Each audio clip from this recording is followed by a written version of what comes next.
7일 목요일 방송 스케치북, 네, 시작하겠습니다. 네. 자, 요즘 저희 NK투데이가 화제를 몰고 있어요. 와, 뭘로요? 아, 네. 뭘로까요? 기사를 잘 내서? 아, 훌륭한 기사가 많이 있죠, 사실. 네. 화제를 몰고 있다고 생각합니다. 연일 페이스북에서 불만이 제게 끊임없이 접수가 되고 있습니다. 아, 아니, 좋은 기사인데 왜 불만이 제기되죠? 불만이 많다는 거는 그만큼 사람들이 주목을 끌고 있다는 거고, 무풀보다 악플이 좋다라는 말도 있지 않습니까? 그건 맞는 말이에요. 네, 그래서 저희가 거의 연예인급으로, 네. 네, 욕먹는 연예인급으로 저희가, 네, 좋아지고 있어요. 안티팬이 많은 연예인이군요. 네, 자꾸 이제 홍보 활동을 너무 과하게 하는 거에 대해서 평가를 받지만 저는 굴하지 않고 열심히 활동을 하려고 합니다. 네, 기사도 더 열심히 쓰고. 네. 그래서 우리 이제 내일 또 금요일이네요. 5월 5일 어린날 있다 보니까 약간 이번 주 한 주는 약간 날로 먹는 것 같은 느낌을. 금방 가죠. 네. 참 좋은 것 같아요. 이게 주중에 한 번씩 쉬는 날이 매주 있으면 좋을 것 같아요. 왜 공휴일이 이렇게 뭔가 이렇게 되게 적을까? 일주일에 4일만 일해도 참 좋겠다는 생각이 많이 들었습니다, 이번에. 옛날에는 근데 주 6일 근무를 했잖아요, 우리가. 아, 이거 어떻게 못했지? 토요일에도 이렇게 근무를 하는데, 제가 이제 다니던 직장 같은 경우는. 네. 격주로 토요일을 쉬었어요. 근데 그게 이제 어떤 시스템이냐면, 원래 토요일은 오전 근무만 하잖아요. 네. 오전 근무만 하는데, 이 월차라는 게 있어요. 한 달에 한 번씩 휴가가 나오거든요. 원래 이제 근로자들한테. 그래서 그 월차 하루를 반으로 쪼개가지고 격주 토요일 날 쉬는 걸로 전환을 해버린 거죠. 월차를 따로 안 쓰고 격주 토요일을 쉬는 걸로. 뭐야, 되게 안 좋은 거잖아요. 약간은 이제 편법이긴 한데 그냥 직원들도 다 거기에 동의를 해서 그렇게 된 거예요. 그래서 격주 토요일은 쉬는 걸로. 근데 사실 토요일 날 근무하는 것 자체가 되게 비효율적이에요. 왜냐면 출근해서 오전만 근무하다가 퇴근하잖아요. 네. 그럼 오전에 누가 일하겠어요, 그거. 적당히 그냥 시간 떼고 다 퇴근하는 거지. 근데 그때가 그러면 법정 노동시간이 44시간일 때였던 건가요? 시간은 잘 모르겠고, 주 5일 근무제가 아직 통과되기 전 단계. 그러니까 제가 1학년 때, 그러니까 99년도에 그랬거든요. 44시간 40시간으로 바꿔야 된다. 그래서 이제 월요일부터 금요일까지만 8시간씩 일하자. 토요일에 쉬게 하자. 뭐 그렇게 막 주장했던. 그래서 주 5일 근무제가 도입된 거잖아요. 그렇죠. 그렇게 해서 일자리를 이제 늘리자. 네. 라고 했는데, 저는 솔직히 잘 이해가 안 됐어요, 그때. 근무 시간을 줄인다고 해서 일자리가 늘어나는 건 아닌데. 왜요? 아니, 예를 들어서 44시간 일하던 사람이 40시간 일해요. 네. 그럼 4시간이 남잖아요. 네. 그 4시간 때문에 4시간만 일하는 사람이 생기는 건 아니잖아요. 아니, 근데 4시간, 4시간 다 합쳐가지고 한 명이 더 늘어나는 거죠. 아, 그렇게 되는 건가요? 아무튼 잘 이해는 안 되더라고요. 아니, 10명짜리에 4시간 합쳐지면 4시간이 합쳐지면 40시간이 되니까. 근데 그 10명이 그럼 돌아가면서 쉬어야 될 거 아니에요? 아니, 근데 이제, 생산직 이런 거는 좀 그런 게 있을 수 있죠, 유두리가. 냄비를 얼마나 생산하는데 돌아가면서. 네, 약간. 아무튼 그렇습니다. 네네네. 네. 이게 단순하게 생각하니까 안 되는 것 같아요. 저희 갑자기. 근데 왜 무슨 노동 문제가 왜 갑자기 토요일 쉬는 얘기가 나왔죠? 5월 1일이 노동절이었기 때문에 제가 잠깐 얘기했나 봅니다. 네. 생각해보니까 북한에서 노동절을 어떻게 보냈나. 이런 거 하면 좋았을 텐데. 네. 근데 오늘 소개할 내용은 그게 아닙니다. 아, 예. 아쉽네요. 아무 관계 없는 내용입니다. 네. 그러면은 오늘 소개할 내용에 대해서 오늘은 문경원 기자님께서 소개하시는 거죠? 제가 좀 준비를 했는데 4월 28일에 연합뉴스에서 아주 기가 막힌 보도를 했어요. 눈이 번쩍 뜨이는 보도를 했는데 북한에서 핵융합 발전소를 건설 중이다라는 보도를 한 거예요. 근데 이걸 모르는 사람이 보면 그래 발전소 하나 더 짓네라고 생각할 수 있는데 네, 저 그렇게 생각이 됩니다. 이게 사실은 어마어마한 사건이거든요. 아, 진짜요? 왜냐면은 전 세계에서 최초예요. 핵융합 기술로 발전소를 짓는 건 세계 최초입니다. 그러니까 이게 지금 상용화 기술이 없는 것 아닙니까? 그렇죠. 상용화 기술이 없는 정도가 아니라 지금 세계 과학계에서는 상용화 기술은 2040년 이후에나 가능하다라고 보는 게 보편적인 시각이거든요. 그때까지는 우리 기술로는 이제 할 수가 없다. 그렇죠. 이렇게 인정한 거네요. 그 누구도. 예. 그리고 이 얘기는 사실 수십 년 전부터 이게 핵융합 기술 자체는 되게 오래전부터 연구가 되고 있었는데 핵융합으로 언제 상용화 될까라고 물어볼 때마다 항상 수십 년 뒤에나 가능하다라는 말이 수십 년째 반복되고 있거든요. 그러니까 아무런 진척이 없는 거예요, 지금. 그러면은 그게 계속 합치면 언젠가 수백 년 후에 가능하겠네. 네. 인류가 멸망하기 전에는 언젠가 가능하긴 할 건데. 네. 근데 이걸 북한에서 벌써 이미 상용화 준비가 끝나가지고 발전소를 짓고 있다고 하니까 이건 기가 막힐 일이죠, 사실. 네. 이게 아는 사람, 대박인데? 네, 아는 사람 입장에서는 깜짝 놀랄 만한 일입니다. 이거는 네. 거의 뭐 화성에 무슨 건물을 짓겠다라는 거랑 비슷한 얘기나 마찬가지거든요. 화성에 건물을 짓고 있다라고 하는 소식과 경기도 화성이 아니라 진짜 네. 우주에 있는 화성 말하는 겁니다. 네. 화성에 간 적 없죠? 사람이 간 적이 없죠. 그러니까요. 네. 근데 이제 지금 거기 건물을 짓고 있다고 하는 건 똑같은 거죠. 아, 네. 그러면 어쨌든 그 핵융합 기술이라는 게 사실 기억나기로는 북한에서 뭐 개발했다 이렇게 보도한 적이 있었던 것 같긴 네, 하거든요. 북에서 네네. 핵융합과 관련해서 몇 차례 보도를 하긴 했는데 그 전에 핵융합이 뭔지부터 좀 얘기를 해야 될 것 같아요. 아, 예. 그래야 설명해 이게 주시면, 고맙겠습니다. 이해가 되죠. 우리가 네네. 흔히 이제 그 핵발전소, 원자력 발전소 이렇게 부르는 것들은 네. 사실 핵 분열을 이용한 거거든요. 그러니까 핵이라는 게 우리가 물질을 이루는 이제 아주 작은 단위 중에 원자가 있지 않습니까? 네. 원자는 다들 아실 거예요. 네. 원자 핵이 있고 전자가 뭐 그 주변을 돌고 있다 뭐 네. 이렇게 얘기하잖아요. 그 원자 핵이 그 원소의 종류마다 다 다르잖아요. 네. 무거운 원자가 있고 가벼운 원자가 있어요. 네. 무거운 원자 같은 경우는 너무 무거우니까 이게 저절로 쪼개집니다. 아, 네. 쪼개지면서 엄청난 에너지를 내뿜는 거예요. 네. 그러니까 우라늄이 이제 자연계에 존재하는 가장 무거운 원자인데 네. 얘가 이제 우라늄만 모아놓으면 자기들끼리 이제 쪼개집니다, 핵이. 그래서 에너지가 나오는 거예요. 그래서 우라늄으로 연료봉을 만들어가지고 거기서 나오는 에너지로 발전을 하는 게 바로 핵발전소인 거죠. 네. 근데 핵융합은 뭐냐면 아주 가벼운 원소들. 네. 그러니까 대표적인 게 수소죠. 네. 수소, 헬륨 뭐 이런 것들이 돌아다니다가 자기들끼리 붙어요. 네. 그래서 하나가 됩니다. 아. 그걸 핵융합이라고 하는 거예요. 너무 가벼워서 하나가 되는 거예요? 예.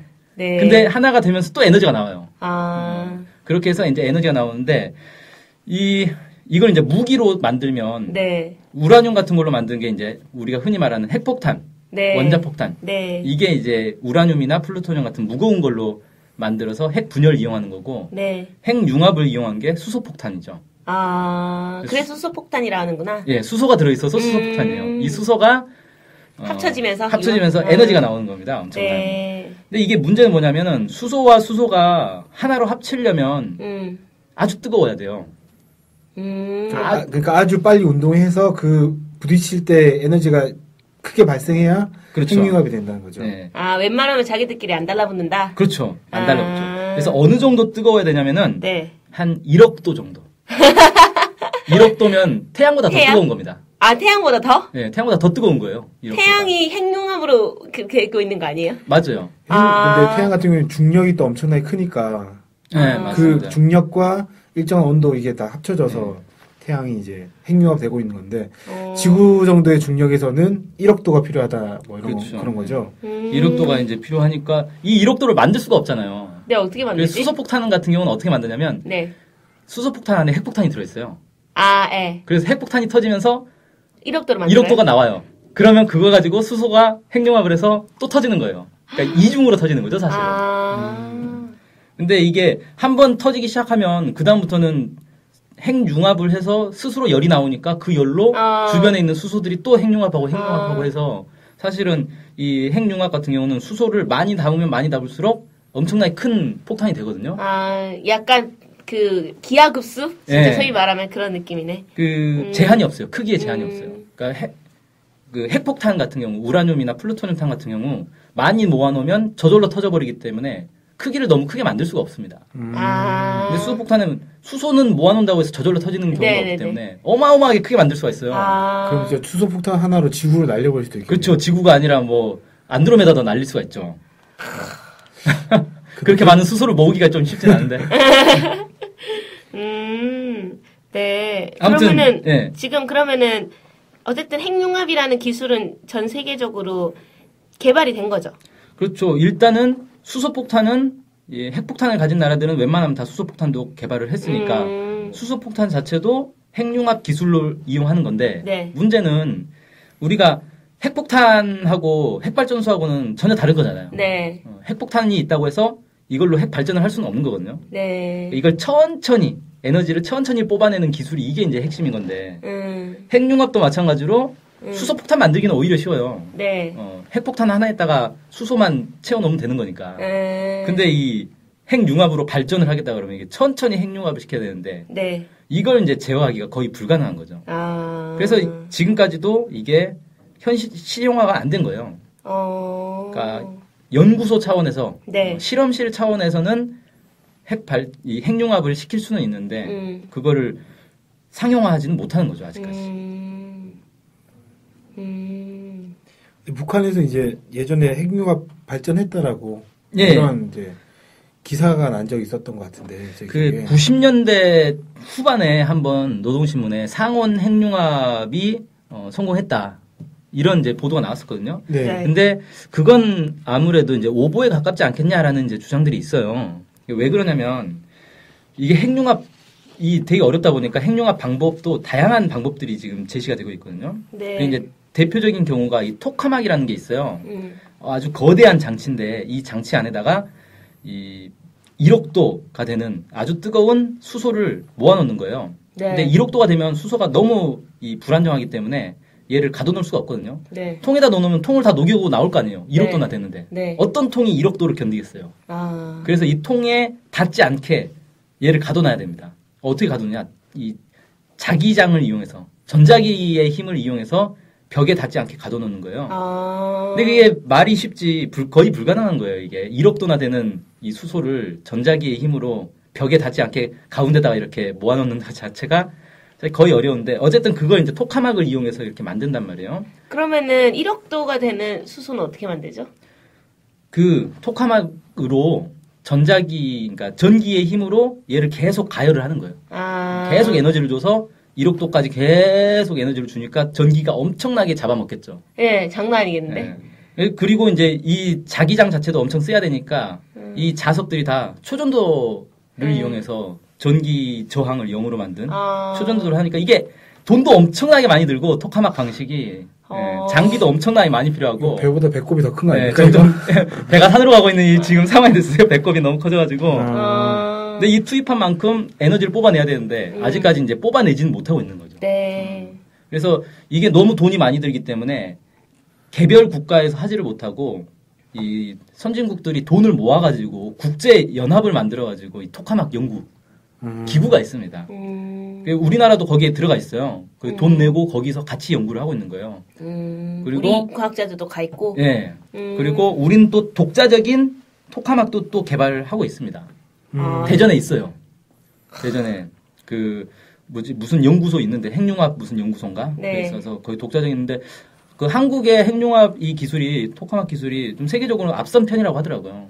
우리가 또 워낙에 머리가 좋잖아요. 한국인들이. 그래가지고 상당히 좋은 있는데 문제는 이게 장비가 너무 비싸고 많이 들고 불안정하고 그러니까 사실 수십 년째 여기에 많은 국가들이 예산을 투입하고 있지만 답이 안 나오는 거죠. 그러니까 사람들이 좀 더 쉽게 하는 방법 없겠냐. 네. 이걸 찾다 보니까 이제 상온 핵융합이라는 게 90년대 후반에 발견이 됐어요. 네. 야, 그냥 1억도까지 올릴 필요 없이 그냥 평상 온도에서도 핵융합을 시킬 수 있다라는 거예요. 네. 그래가지고 이게 한번 발표가 되고 나서 전 세계적으로 엄청난 이제 획기적인 이 센세이션을 일으켰죠. 네. 전 세계 나라들이 다 그 방법으로 해봤어요. 네. 그랬더니 야, 우리도 성공해서 하다가 결국은 그게 정상적인 핵융합이 아니라는 걸로 결론이 났어요. 그래서 지금은 이제 상온 핵융합을 연구하는 사람들은 거의 없고요. 네. 이제 그걸 계속 따르는 무리들이 있습니다. 네. 물리학자들 좀 있어요. 이 사람들은 약간 이제 이단화 취급을 받죠. 야, 그거 뻥인데 왜 계속 연구하니? 거의 이런 식이죠. 그게 뻥이라는 게 실제 핵융합이 아니었다는 건가요? 과학계에서 핵융합이 아닌 걸로 결론을 내린 걸로 알고 있습니다. 우와. 거의 뭐 사기 사건이라고 얘기하는 사람도 있더라고요. 심하게 얘기했을 때 사기 사건까지. 황우석 사태와 비슷한 그런 거죠. 성공했다라고 했는데 알고 봤더니 데이터가 좀 조작됐다. 뭐 이런 식인 거죠. 그럼 90년대 말에 북한이 했다고 발표했던 건 어쩌면 그런 거일 수도 있겠다. 그런 거가 관계 있을 것이다. 왜냐하면 그때 당시에 많은 나라들이 자기들도 성공했다고 발표를 했는데 나중에 알고 보니까 그게 좀 정상적이지 않았다라고. 네. 그게 90년대 말이 아니라 80년대 말 아닌가요? 89년인가 그랬던 것 같은데. 90년대 초인가? 정확하게 제가 기억이 안 나요. 네. 80년대 말인지 90년대 말인지. 90년대 초반이었을 가능성이 높네요. 80년대 말이거나. 네. 그랬을 겁니다. 네. 아무튼 그런 이제 일도 있었고 그 다음에 네. 북한에서 또 갑자기 이제 발표한 게 2010년도에 네. 자체 핵융합 기술을 개발했다고 또 보도를 했어요. 북한에서.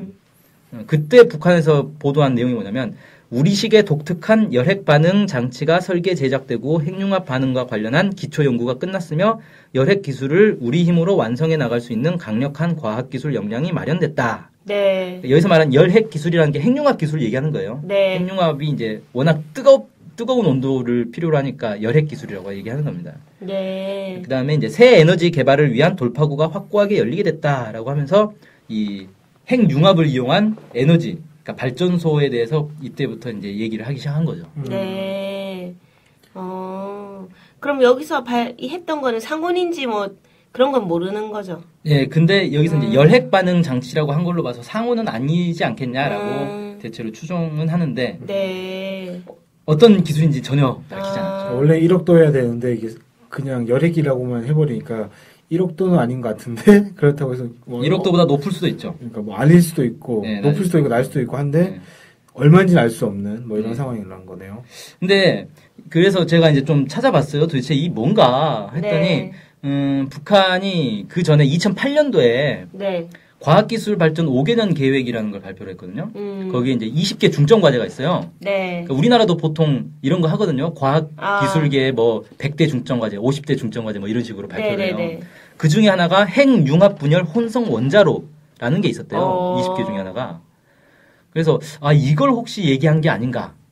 이때 이걸 이제 지목을 했으니까 이걸 연구하겠다고 한 것 아닌가라고 네. 이제 살펴봤는데 이 핵융합 분열 혼성 원자로라는 게 뭔가 찾아봤더니 핵융합하고 분열을 섞어놓은 거예요. 같이 하는 거예요. 네. 근데 이건 엄밀하게 말하면 핵융합 기술이라기보다는 핵 분열 기술에 가깝거든요. 네. 왜 그러냐면 이게 우라늄 이제 이 핵 분열을 하면 폐연료봉이 나오잖아요. 네. 근데 이 폐연료봉에도 우라늄 많이 있어요, 여전히. 네. 이걸 이제 재활용을 해야 되는 거예요. 네. 그래서 보통은 이 폐연료봉을 재처리를 해가지고 그걸 가지고 다시 또 핵 그 발전에 씁니다. 네. 근데 재처리를 하지 않고 곧바로 여기에다가 수소를 넣어가지고 그러면 핵 분열을 하면서 나온 열로 핵 수소들이 핵융합을 해요. 네. 그 핵융합을 하면서 여기서 중성자가 나오는데 이 중성자가 폐연료봉을 때려가지고 또 핵분열을 시켜주는 거예요. 그러니까 쉽게 말해서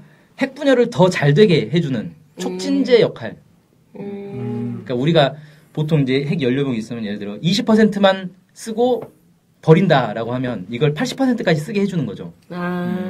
재활용 기술이 이렇게 가깝다. 이렇게 볼 수 있는데 중국에서 많이 연구가 되고 있대요.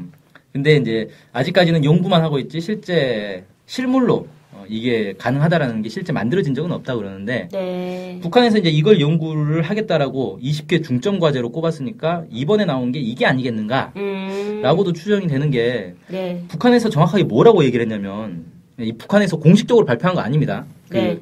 핵융합 발전소 얘기는 북한의 공식적인 발표가 아니고 뭐냐면은 네. 그 미국의 민족통신이라는 언론사가 있어요. 네. 근데 여기 대표가 중국에 가가지고 북한 과학자들을 만났다는 거예요. 네. 그 김책공대 과학자들을 만났는데 이 과학자들이 뭐라고 했냐면 핵융합 기술을 토대로 한 핵발전소를 지방에 건설하고 있다.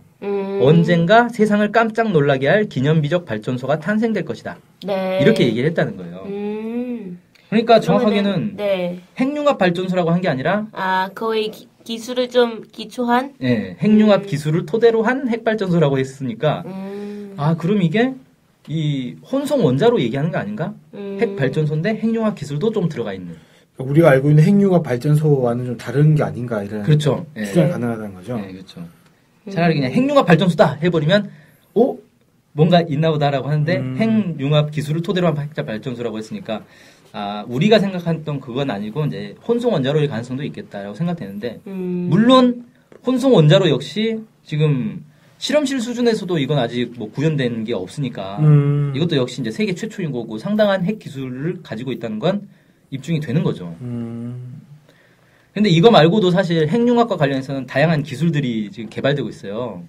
그 중에 하나가 뭐냐면 이 토카막은 돈이 너무 많이 드니까 토카막을 쓰지 말고 레이저를 쓰자라는 게 있어요. 그러니까 수소를 아주 작은 공간에다가 모아놓고 거기다 레이저를 아주 강한 레이저를 뿅 쏴가지고 부분적으로 뜨겁게 만드는 거예요. 그렇게 해서 그 레이저 에너지를 이용해서 이런 기술도 상당히 오래전부터 연구가 되고 있는데 문제는 지금 이제 이게 실험실로는 가능해요. 가능한데 레이저를 140 몇 개의 레이저를 동시에 한꺼번에 한 점에다가 쏜다고 하더라고요. 그래서 그렇게 해서 핵융합을 시켜서 나온 에너지를 가지고 측정을 했는데 실제 레이저 쏘는 전기만큼도 안 나온다. 아직까지 기술이 그렇다는 거예요. 배보다 배꼽이 더 큰 여전히 배보다 배꼽이 더 큰 거죠. 그 다음에 이제 또 하나 좀 주목해 볼 만한 게 있는데 북한이 2000 몇 년도인가에 이것도 북한의 한 논문으로 이제 발표된 게 있어요. 뭐냐면은 새로운 형태의 핵 융합 기술이라는 건데 이건 사실 약간 좀 특이한 방식인데 이것도 외국에서 이렇게 연구가 되고 있고 90년대부터 갑자기 이제 각광을 받기 시작한 건데 수소하고 붕소를 결합시키는 거예요. 그러니까 지금까지 핵 융합이라는 게 수소끼리 결합을 시키는 거였는데 이제 아이디어를 약간 바꾼 거죠. 수소끼리 결합시키지 말고 수소랑 붕소랑 결합시키자. 그러면 이제 붕소가 어떻게 됩니까? 원자량이 수소는 1이고 붕소가 수해립의 붕 5네요. 아, 5. 네, 그래서 두 개가 붙으면 6이 되잖아요. 6이 되면 이게 두 개씩 짝을 지어서 세 개로 쪼개지는 거예요. 그럼 두 개가 헬륨이잖아요. 헬륨 세 개가 튀어나오는 거죠. 수소랑 붕소랑 결합을 해서 시키는데 헬륨 세 개가 나온다고요? 네, 그렇게 되는 거죠. 네. 이게 연금술이 가능한 거예요, 사실. 네. 그래서 수소와 붕소를 결합시키는 핵융합, 새로운 형태 이제 수소, 붕소, 뭐 핵융합 기술 뭐 이렇게도 부르는데 이걸 하는 게 여러 가지 유리한 점이 있대요. 일단은 이 수소와 붕소를 결합시켜서 헬륨이 나오는데 헬륨만 나오고 중성자가 안 나온다는 거예요. 근데 기존의 핵융합 기술은 수소끼리 충돌을 시키면 중성자가 나오는데 이 중성자가 사실 이것도 방사선이거든요, 사실. 네. 중성자. 그래서 중성자가 이 용기 벽, 그러니까 토카막 같은 거 벽을 때리면 벽의 재질을 바꿔가지고 방사성 동위원소로 만들어서 방사선이 나오는 거예요. 그러니까 우리가 핵융합하면은 이 방사선 없는 깨끗한 에너지라고 얘기는 하지만 이 과정에서 사실 방사선이 나오는 거죠. 네. 근데 이 수소, 붕소 핵융합은 방사선이 안 나오기 때문에 중성자가 안 나오기 때문에 아주 정말 깨끗한 에너지다. 이런 게 있고 이 헬륨으로 이렇게 아무튼 융합시켜서 헬륨으로 만드는 것 자체가 되게 간단한 쉽게 할 수 있다고 하더라고요. 그러니까 이제 반응 온도 자체가 좀 아니 온도는 높아요. 온도는 높아요? 네, 온도는 매우 높은데 이런 장점이 있어요. 그냥 수소를 쓰면 돼요. 그러면 일반 핵융합은 그냥 수소를 안 쓰는 거냐? 안 씁니다. 중수소와 삼중수소라는 아주 희귀한 원소를 써야 돼요. 근데 이건 그냥 일반 수소를 가지고도 일반 수소와 일반 붕소를 가지고도 융합이 가능하다. 융합하니까 원료비가 이제 싼 거죠. 뭐 여러 가지 이제 장점이 있다고 하더라고요. 그리고 이 시설 자체도 되게 간단하게 만들 수 있다. 이거 할 수 있는. 그래서 거의 토카막의 100분의 1 가격으로도 시설을 만들 수 있다는 거예요. 그렇게 이제 해서 새롭게 연구가 되고 있는데, 이거는 온도는 좀 높이 필요합니다. 한 10억도 정도의 온도로 융합을 시켜야 돼요. 이 온도를 높이는 게 이제 핵심인데, 이게 계속 연구되고 있는 거죠. 근데 1억 도짜리 토카막을 만드는 것도 상당히 어려운데, 10억 도짜리 만든다는 게 더 간편하다는 게 저는 제가 잘 이해가 잘 안 되는데. 그러니까 온도 자체를 높이는 거는 토카막도 쉽거든요. 그러니까 온도만 높이겠다라고 생각해버리면 그냥 뜨겁게 만들면 되는데 문제는 이 뜨거운 온도를 유지를 하는 게 어려운 거예요. 네. 그러니까 뜨겁게 만들어 놓고 얘가 그냥 날아가 버리면 소용이 없잖아요. 네. 계속 그 자리에서 뜨거운 상태로 있어야 되는데. 근데 붕소 같은 경우는 붕소가 고체니까 붕소 덩어리에다가 수소를 섞어가지고 용기 안에다 넣어놓고 이걸 이제 뜨겁게 가열하는 뭐 이런 방식이 있는 것 같은데. 그 다음에 이제 또 여기 장점이 뭐냐면은 핵융합은 레이저든 토카막이든 무슨 방법이든 결국은 이게 핵융합으로 아주 뜨거워지면 이걸로 물을 끓이는 거예요. 네. 물을 끓여가지고 그걸로 발전하는 거거든요. 전기터빈 돌려서. 그러니까 모든 거의 대부분의 발전소가 다 그거잖아요. 화력 발전도 그렇고 뭐 핵 발전소도 그렇고 결국은 물을 끓여가지고 발전을 하는 건데 얘는 이 수소 붕소 얘는 거기서 이 헬륨이 튀어나오는데 정확하게 말하면 헬륨이 아니라 알파선이거든요. 그러니까 헬륨 이온이 튀어나오는데 이걸 이 전극에다가 그대로 붙여버리면 이거 자체가 바로 전기가 되는 거예요. 물을 끓이거나 이런 복잡한 게 필요가 없는 거죠. 거기서 온도도 온도대로 이용하고 그런 알파선 같은 경우도 알파선들이 이용할 수 있는 이런 장점이 그렇죠. 있겠네요. 바로 전기로 바꿔버리기 때문에 효율이 매우 높은 발전소다라고 북한에서 그런 이제 기술 논문이 발표된 적이 있어요. 그리고 이게 북한에서 독자적으로 그 찾아낸 방법은 아니고 미국에서 90년대 중후반부터 이렇게 연구가 되기 시작했는데 이게 과학기술계에 한 가지 문제가 있는데 요즘은 과학기술이 옛날처럼 이 과학자가 이 자기 뭐 다락방에서 열심히 연구하면 과학기술 발명하고 이런 게 아니잖아요. 요즘. 네. 엄청나게 많은 사람들이 엄청나게 많은 자금을 가지고 대형 프로젝트를 하는 게 요즘 과학이거든요. 네. 그러니까 토카막을 지금 수십 년째 어마어마한 돈을 들여놨는데 야 이거 아닌가 보다 이거 폐기하고 딴 거 하자라고 할 수가 없는 거예요. 지금. 네. 네. 이미 너무 많은 돈을 투자를 해놓은 상태예요. 어떻게든 끝장을 보려고 해야 돼. 이왕 버린 몸 거의 그런 분위기네요. 그러니까 흔히 뭐 경제에서 이제 뭐 대마불사 뭐 이런 대기업 같은 거 있잖아요. 네. 정부가 엄청나게 돈을 들여서 얘를 기업을 살려놓으면 얘는 계속 살려야 되는 거예요. 얘 안 될 것 같으니까 지금까지 투자한 건 아깝지만 포기하자 이렇게 안 되는 거잖아요. 그래서 사실은 이 토카막 말고도 새로운 기술들은 계속 개발되지만 정부에서 잘 투자를 안 합니다. 토카막에 투자하는 것도 지금 힘들어 죽겠는데 딴 거 검증도 제대로 안 된 걸 되겠느냐. 아무튼 그런 건데 북한이 이번에 이제 이런 공식 발표는 아니에요. 어쨌든 네. 북한 과학자들한테 우연히 들은 얘기이기 때문에 공식 발표는 아닌데 만약 이게 이제 사실이다. 그래서 진짜 가까운 몇 년 안에 북한에서 핵융합 기술을 이용한 발전소를 쫙 만들었다. 그럼 세계적으로 아마 큰 이 충격이 되지 않을 수가 없을 겁니다. 이건 뭐 과학기술계에서는 그래서 대부분 이 보도에 대해서 과학자들도 그렇고 에이 뻥이다 이건 이렇게 반응을 보여요. 왜 그러냐면 사실 2040년 우리는 2040년에나 지금 발전소를 만들까 말까 하고 있는데 벌써 만든다 그러니까 믿기지가 않는 거죠 사실. 야 이건 뻥이겠지. 북한 또 북한식 특유의 이 뻥 다 이렇게 생각하는데 모르겠습니다. 지금은 뭐 사실 지어봐야 아는 거지 이거 가지고 진짜냐 아니냐 가릴 수가 없는 거죠. 지금 2040년까지 상용화 기술이 나올 거라고 하는 이제 그 수소만 이용한 중수소와 삼중수소만 이용한 그렇죠. 핵융합은 뭐 그건지 아닌지 모르지만 만약에 수소와 붕소를 이용한 새로운 방법이 진짜 북한이 개발했으면 북한의 이 과학자의 말이 사실일 수도 있겠네요. 그렇죠. 뭐 어쨌든 세계 과학계에 아마 큰 쇼크가 되지 않을까. 사실이라면. 네, 사실이라면. 저도 그럴 것 같습니다.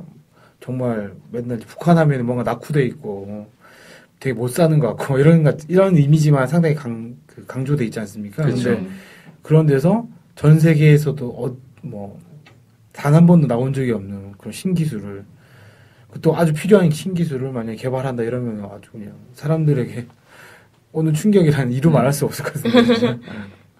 네. 뭐 제 얘기는 오늘 여기서 마치도록 하죠. 네. 너무 장시간 좋은 설명 많이 해주신 것 같아요.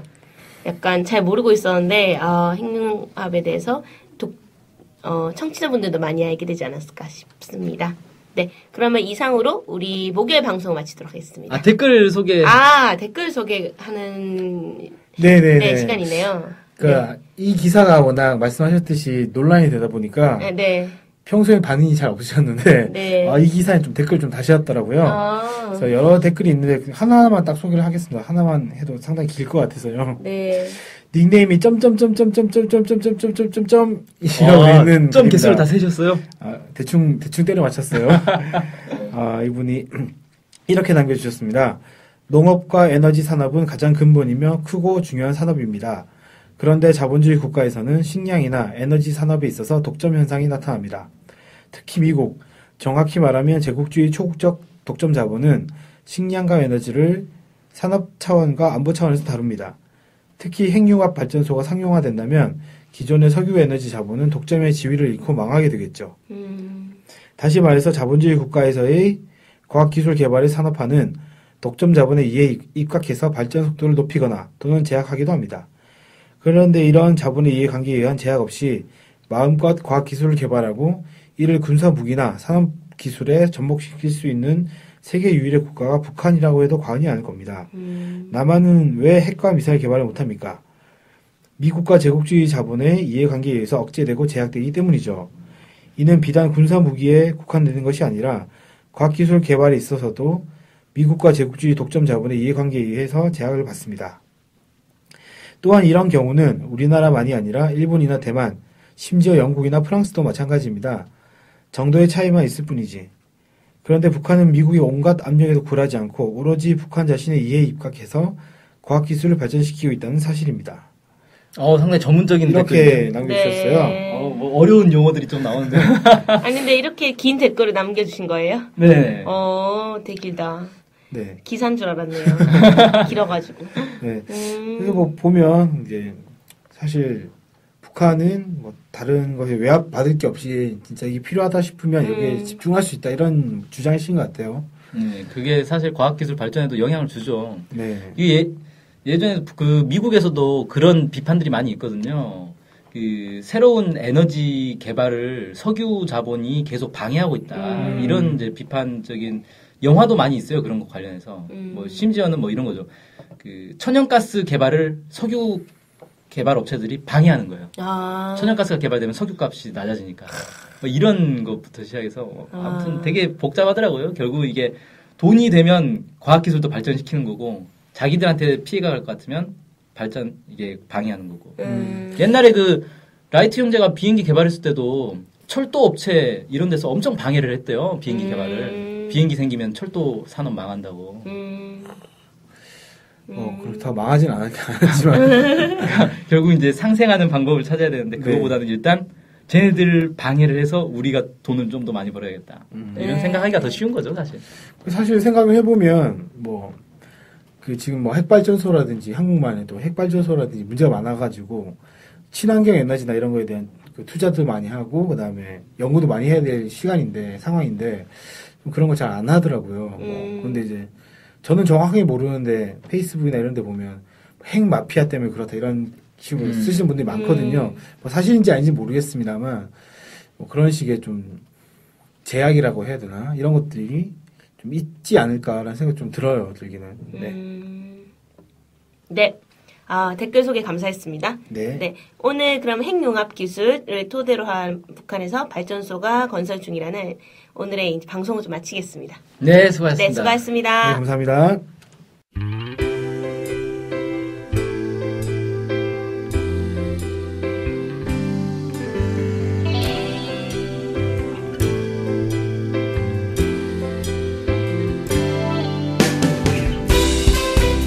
스케치북은 월요일부터 금요일까지 매일 2시에 업로드되는 북한 전문 팟캐스트 방송입니다. 스케치북은 아이튠즈, 팟빵, 유튜브로 들을 수 있습니다. 정확한 북한 소식을 통해 평화 통일을 앞당기는 NK투데이 공식 팟캐스트 스케치북. 많은 청취 바랍니다.